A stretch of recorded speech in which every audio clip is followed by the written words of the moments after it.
खुलुमबाय आं माइनाव बसुमतारी नोंथांमोन बयखौबो आंनि चेनेलाव बरायबाय लोगोसे गोजोन फुंबिलिनि गाहाम हामलायथि बावहरबाय नोंथांमोननि थाखाय लानानै फैबाय आङो माखासे गोनां खौरांफोर नोंथांमोना भिडिअखौ अननानै जोबजासिम नायलांदो। दिनै 1 मे बड'फा उपेन्द्रनाथ ब्रह्म बिथांनि गोथार थैनाय सान। दिनै मानगोनां बड'फा उपेन्द्रनाथ ब्रह्म बिथांनि उनमोनथाइखौ जोंनि हादोरनि राजथावनियाव अमर खालामनाय जासिगोन आरो गोदान दिल्लीनि कैलाश कल'निनि मोनसे गाहाय लामानि मुंखौ बड'फा उपेन्द्रनाथ ब्रह्म मार्ग दोननाय जासिगोन। थांनाय मैया आसाम हायार सेकेन्डारि जोबथा आनजादनि फिथाइखौ फोसावबाय। रंजालि बैसागुनि रंजानाय साना जोबैनि सिगाङावनो आरोबाव गोजोनथाव खौरां लाबोदों भेरगावआव।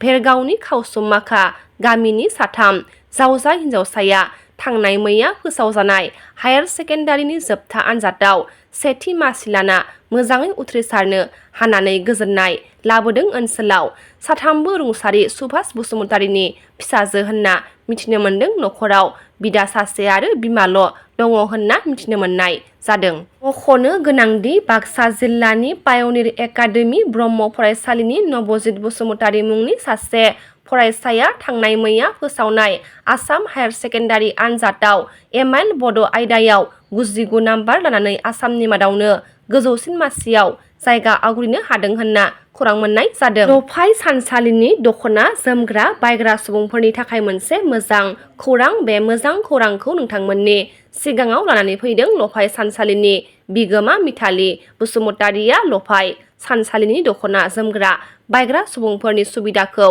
नोजोर लाखिनानै लफाय सानसालिनि बिगोमाया गसाइगाव सोहोरावनो गोदानै लफाय सानसालि मुंनि गंसे दख'ना गला बेखेवबाय। बे दख'ना गलायाव नोंथांमोना लफाय ब्रेन्डनि अनगायैबो बिबार आरो F&F ब्रेन्डनि गोबां दख'ना जोमग्रा गामसा आरो आर'नाइ बायदिफोरखौ मोननो हासिगोन। बेनिखायनो गासैबो रायजो राजाफोरखौ बे दख'ना गलायाव फैनानै बायफैनो खावलायहरदों लफायनि बिगोमा मिथाली आरो बिबार ब्रेन्डनि बिगोमा फुजि बसुमतारी बिथांमोना। गोजोननि बिटिआरआव मानसि बुथारनाय जाथाय सोमजिदों। दुथां आखुनि मुखा बसुमतारीया सासे 38 बोसोर बैसोनि हुबिला नार्जारीखौ गिख्रंथावै बुथारदों होनना खौरां मोननाय जादों। चिरां जिल्ला रानिपुर बाथाबारि गामियाव सासे दुथां आखुनि सेंग्राया सासे 12 बोसोर बैसोनि फिसाजो गोनां हुबिला नार्जारीखौ आखाइयाव बाथाम आरो सिखा लानानै दुखुनांथावै बुथारनाय जाथाया ओनसोलनाङैनो सोमोनांहोदो।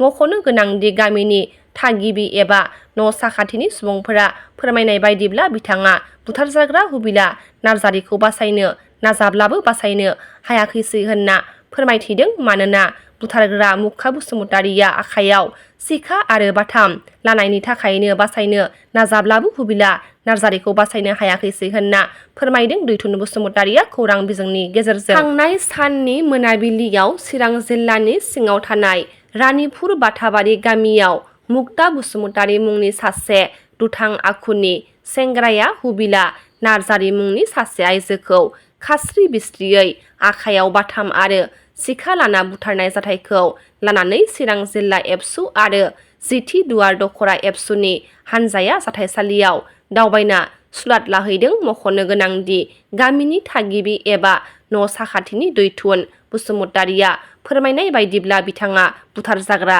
हुबिला नार्जारीखौ बासायनो नाजाब्लाबो बासायनो हायाखैसै होनना फोरमायथिदों। जाथायखौ लानानै चिरां जिल्ला एबसुनि आफादगिरि दिलीप बसुमतारी बिथाङा गोथौ दुखु मोननाय फोरमायथिदों आरो दायनिगिरिखौ आयेन बायदियै थाबैनो साजा होनो सोरखारनिसिम गोख्रों दाबि दैखांदों।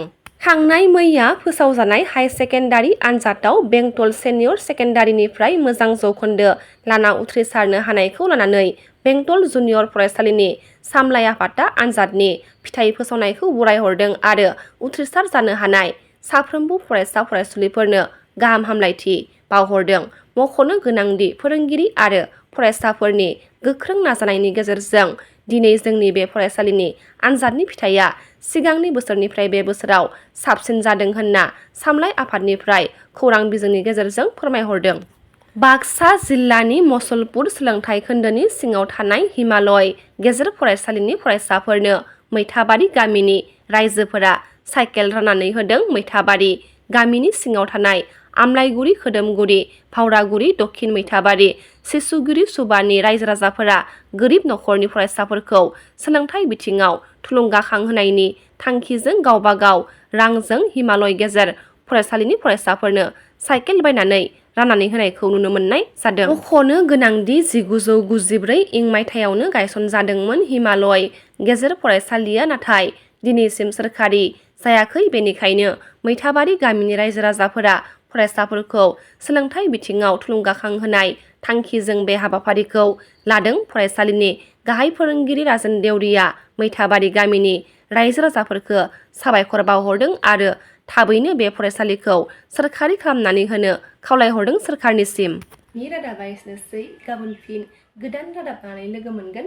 नोंथांमोना भिडिअखौ जोबजासिम नायबायब्ला अन्नानै लाइक, शेयार, कमेन्ट लोगोसे साबस्क्राइब खालामनानै होदो। गोजोन्थों।